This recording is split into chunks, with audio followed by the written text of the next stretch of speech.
So, guys, may nag-request. Pakantahin nyo ng iba pa, sabi ni Angel. Oh, Amara, nag-request yung kaibigan ni Dito Al. Kumanta ka daw ng iba na kanta. May alam ka ba iba pang kanta?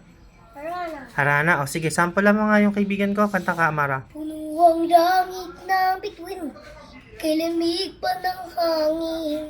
Sa tingin ako'y nababaliw, giliw at sa awitin kong ito.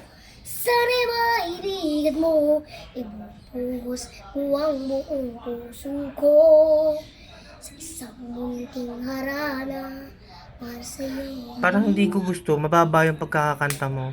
Itaasan mo pa yung ano. Puno ang langit ng bituin, kay lamig pa ng hangin. Sa iyong tingin ako'y nababaliw, kiliwat sa awitin kong ito. Sana'y maibigan mo, ibubuhos ko ang buong puso ko sa isang munting harana para sa'yo. Wow! Mag-hi ka. Hi po, Ate Angel. Hi po, Ate Angel, ganda.